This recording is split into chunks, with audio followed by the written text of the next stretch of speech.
Merci, Monsieur Alauzet. La parole est à Monsieur Olivier Falorni pour le groupe RRDP.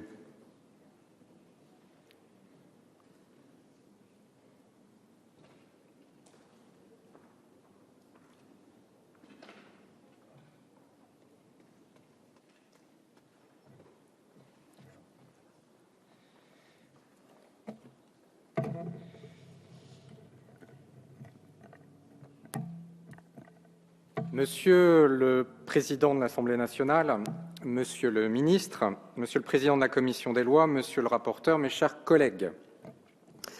Cette proposition de résolution, présentée à titre principal par le Président de notre Assemblée, je veux l'en remercier, constitue la première tentative de modification de notre règlement sous la présente législature. Nous savons qu'une autre proposition, plus large, car touchant à l'organisation et la structuration de nos travaux, est susceptible d'être soumise bientôt. Mais celle qui nous retient aujourd'hui a deux très grands mérites. D'abord, elle marque une nouvelle étape dans l'indispensable transparence de la vie politique. Et son deuxième mérite, c'est qu'elle semble aujourd'hui faire l'unanimité, et ça n'est finalement que justice. Et pas si fréquent. Hélas. Néanmoins, plusieurs questions se posent. Elles ne sont pas de pure rhétorique, et je me permettrai, durant les quelques minutes qui me sont accordées, de les poser ici.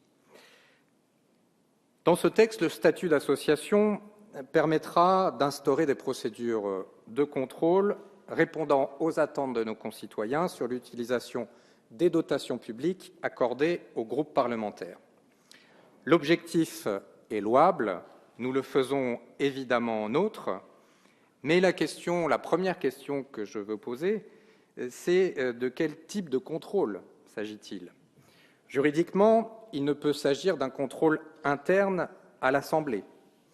En effet, le Conseil constitutionnel applique aux groupes parlementaires les exigences constitutionnelles de l'article 4 relatives à la liberté de formation des partis et groupements politiques. Le rapporteur a d'ailleurs confirmé que l'article 4 s'appliquait bien aux groupes parlementaires. Et c'est à ce titre que, dans sa décision du 18 mai 1971, rendue dans le prolongement de la décision fondatrice du 24 juin 1959, il a estimé qu'une formalité consubstantielle à la constitution des groupes, à l'époque obligation de rendre publique la déclaration politique des groupes, ne pouvait emporter aucun contrôle sur le contenu de la dite formalité.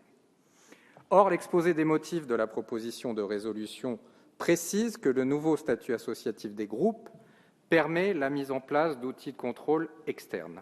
Alors, quel sera ce contrôle externe ? Celui des citoyens, puisque l'objectif est de publier les comptes des groupes sur le site de l'Assemblée nationale. Ce sera le seul possible, et ce n'est pas le moindre. La constitution des groupes sous forme associative, je me permettrai de rappeler que la loi du 1er juillet 1901 n'a absolument pas été rédigée pour servir de cadre juridique aux partis politiques. Est-ce qu'elle permettra d'interdire aux groupes parlementaires de participer financièrement à autre chose qu'à leur fonctionnement ? A priori, non.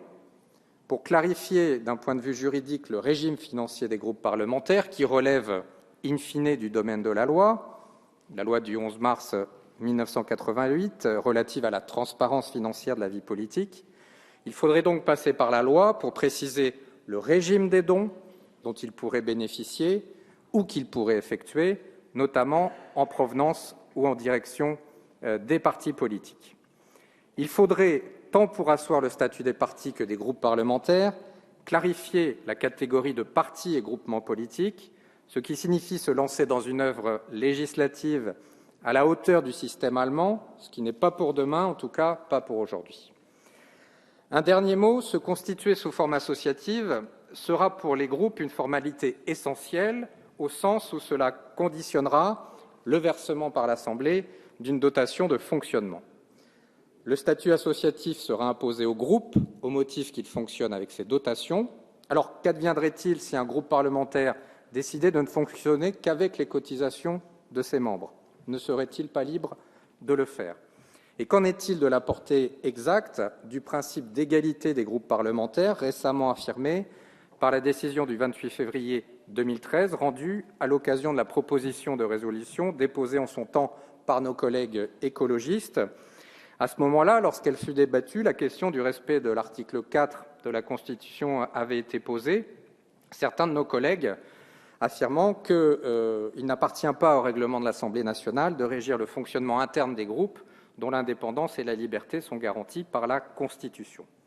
Alors, à toutes ces questions, le Conseil constitutionnel répondra, mais comme nous partageons totalement l'objectif de transparence des comptes, et malgré notre questionnement, nous voterons bien évidemment cette proposition de résolution. Je vous remercie.